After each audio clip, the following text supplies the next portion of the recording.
In a matter of weeks, President Biden will hand off his authority to a new commander-in-chief, and his administration will submit its stewardship of U.S. foreign and national security policy to the judgment of posterity. Already, the contours of history are coming into focus on this administration's watch and frequently at its tacit invitation.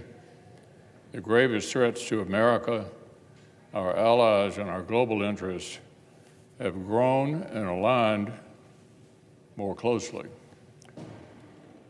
Senior administration officials insist that the exact opposite is true and that they're preparing to hand off a world that is safer and more stable than they found it. This sort of spin isn't surprising. It's just profoundly untrue. And nowhere is the administration's revisionist gaslighting more blatant or bizarre than in its account of events in the Middle East.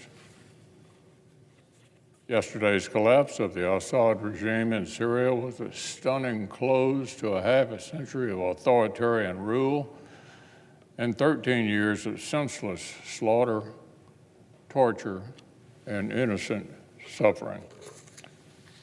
Bashar Assad is an agent of Iran, an ally of Russia, and a butcher whose hands are stained with so much innocent blood that the death toll defies precise counting. The destination of this butcher's flight from Damascus over the weekend is telling. Fellow dictators still find a warm welcome in Putin's Moscow. And I might add, so do unrepentant traitors like Edward Snowden. It's quite that the recent lightning success of Syrian rebel groups is due in part to the destruction of the Assad regime's essential patrons.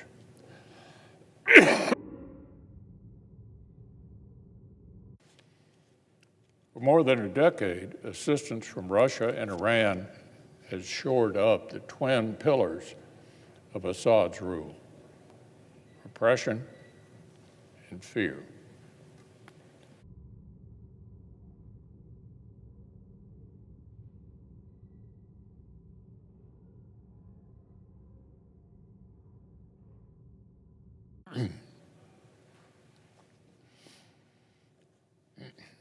But today, Russian attention and resources are tied up in a protracted war of aggression over in Ukraine. And Iran is busy propping up a network of terrorist proxies that Israel has dealt savage blows. If you ask the Biden administration, this was all part of the plan.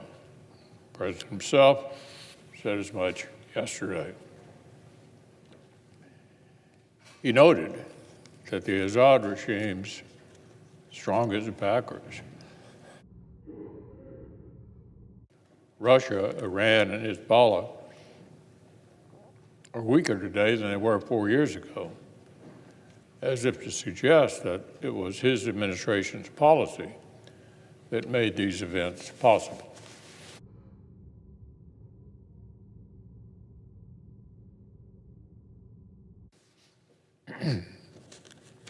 But my colleagues, and for that matter, America's allies and partners, know a lot better than that.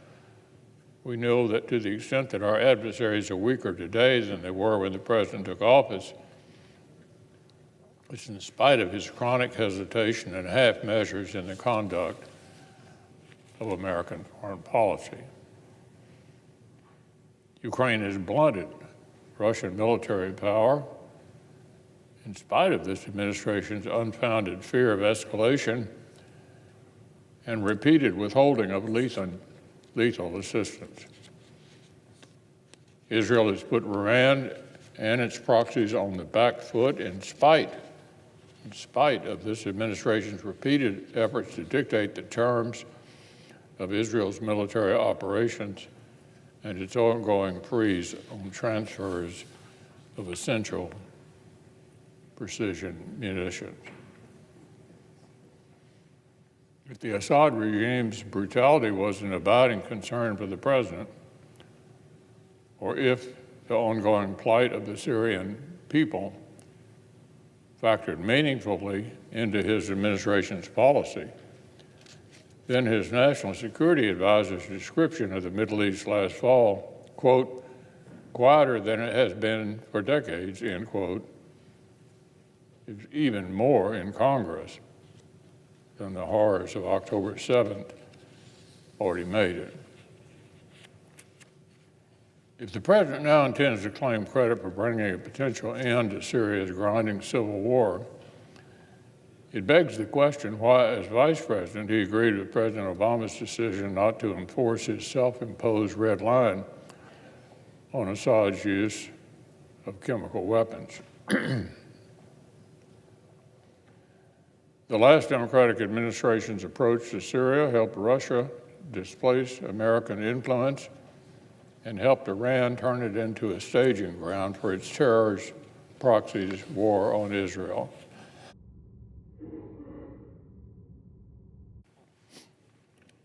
The current Democratic administration's scolding and hectoring of the Jewish state has made defending against this war more difficult.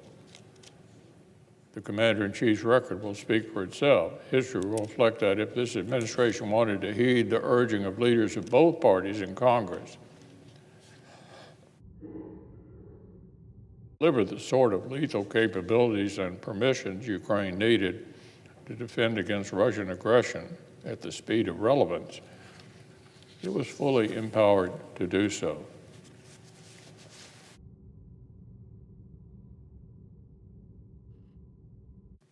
And had this president even once expressed a willingness to take a serious bipartisan approach to the Middle East's primary agents of chaos in Tehran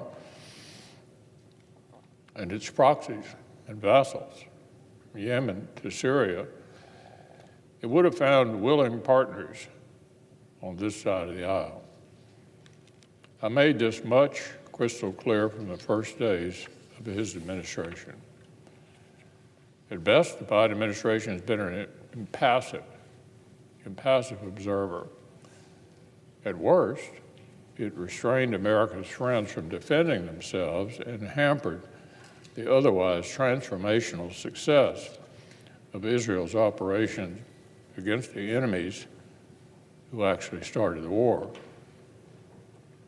In spite of the administration's fixation on de-escalation, Israel decimated Hezbollah, the crown jewel of Iran's terror web. While the administration obsessed over the illusion of returning to the stable status quo ante, Israel has actually turned the tables on Iran and its proxies. Today, there's no longer such a status quo in Syria. After years of war stoked by Russia and Iran, the prospects of a beleaguered Syrian people are certainly complicated and uncertain. But the fall of the Assad regime is an opportunity for our partners in the Middle East to chart a new future and to press the advantage earned by Israel's decisive operations and uproot Iran's remaining influence throughout the region.